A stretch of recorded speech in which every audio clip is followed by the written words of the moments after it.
কেমন আছো সবাই? আশা করছি সকলেই ভালো আছো। নতুন একটি ভিডিওতে সবাইকে স্বাগত জানাই। আজ রোববার, এখন সকাল 9টা। ঘরের অবস্থা একেবারেই নাজেহাল হয়ে আছে। তার একটাই কারণ, রবিবার লেট করে ঘুম থেকে ওঠা হয়েছে। আজকে ছোট ছেলের মিউজিক ক্লাস আছে। ছোট ছেলে আর ওর বাপি বেরিয়ে গেছে।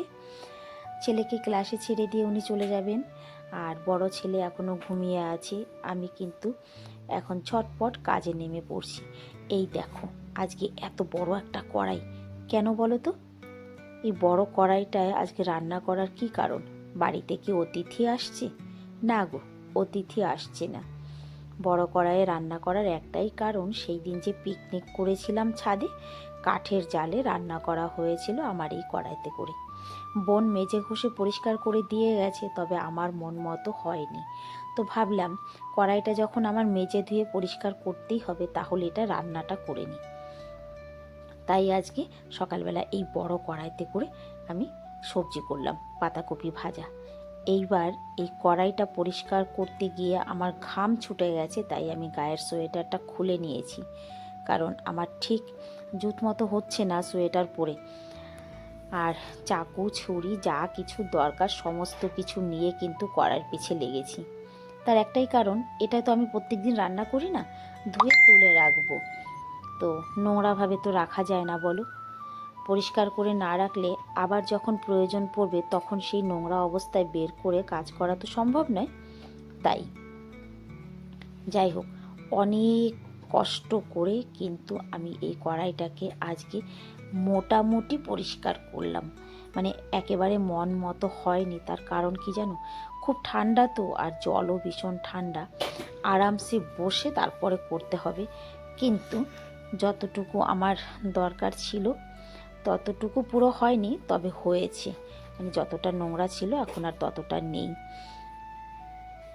পুরো জানো তো, একেবারে আধা ঘন্টা লেগেছে এই কড়াই মাজতে আমার। আর এদিকে সঙ্গে সঙ্গে কিন্তু আমি রান্নাটাও করেছি। ডাল, পাতাকপি ভাজাটা তো কড়াতে করেছি, আর এই যে একটা সবজি হবে। এখানে আছে পুঁই মিটুলি নাকি পুঁই বীজ, আর মিষ্টি কুমড়ো, আলু, বেগুন কেটে রাখা রয়েছে। অন্যান্য সমস্ত কাজ করে এসে রান্না করব তাই। তো দেখো, নিচের সমস্ত কাজ সেরে স্নান করে এই যে জামা কাপড় দিয়েছিলাম মেশিনে, সেগুলো রোদে দিয়ে গেলাম। আজকে কিন্তু রোদটা ভীষণ তেজ আছে, আর অন্যান্য দিনের থেকে ঠান্ডাটাও একটু কম আছে। আবার ওই যে ঘুরে ফিরে রান্নাঘর। এখন বাজে 12:30। 12:30টার সময় এসে আমি ভাত বসিয়েছি, আর এই যে পুঁই সবজিটা বসিয়েছি, মানে পুঁই শাকের সবজিটা। ওর বাপিকে সকালে বলেছিলাম আজ একটু তাড়াতাড়ি এসো, আমার কিন্তু এখনও কেনাকাটি বাকি আছে। তোর বাপি ঠিক তাড়াতাড়ি চলে এসেছে। দুপুরবেলা খেয়ে দিয়ে এই যে এখন বাজে 2:30। 2:30টার সময় আমরা কিন্তু আবার বেরিয়ে পড়লাম বাজারের দিকে, মানে শপিং করতে যাকে বলে। সমস্ত কিছুই কেনাকাটি হয়েছে, কিন্তু জানো তো, এই যে না একটা রোগ বলতে পারো, আমার নয় সবারই আছে। ঘরে হাজারো জিনিস থাক, তাও কোথাও যাওয়ার নাম একবার যদি মুখে এসেছে, কেনাকাটির যেন আর শেষ নেই। আমারও হয়েছে তাই। বিগত একটা মাস ধরেই শুধু কেনাকাটি করেই যাচ্ছি, কিন্তু একেবারে শেষ বেলায় এসে না, আমার আরও কিছু দরকার। আগামীকাল আমরা বেরোবো, কিন্তু আজকে আবার বরকে নিয়ে চলে এসেছি আমি শপিং মলে। তবে হ্যাঁ, অনেক কিছু কিনবো না, কিন্তু কিনতে হবে, কিছু জিনিস কিনতে হবে। তারপরে হচ্ছে ঠান্ডা। গরমের দিনে যেমন তেমন, ঠান্ডায় কোথাও যাওয়ার কথা বললে তখন কিন্তু মানে যতই ব্যাগ ভরা হোক, যতই থাক, তাও যেন মনে হয় আরও দরকার, আরও দরকার। যদিও বা সমস্ত কিছু হয়তো ইউজ হবে না, আবার বাড়িতে ফিরিয়ে নিয়ে আসবো, কিন্তু তাও। একেবারে অবশেষে নজরে পড়লো এই যে লিপস্টিক। ভাবলাম দুটো লিপস্টিক নিয়েই নিই। ওর বাপি কিন্তু বিল করানো হয়ে গেছে, তারপরে আবার আমি দুটো লিপস্টিক দেখতে এসেছি। আমি দুটো লিপস্টিক পছন্দ করলাম। পছন্দ করে তারপর ওর বাপিকে বললাম এটাকে আবার বিল কাটিয়ে নিয়ে আসো।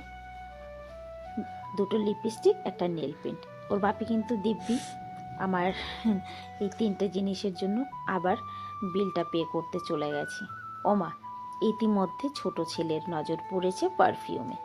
সে তো আমার আরও একজন, মানে কি বলবো, তার পছন্দের। আর খানিকক্ষণ ঘোরাঘুরি করে এটা সেটা চেক করে অবশেষে তারও একটা পছন্দ হলো।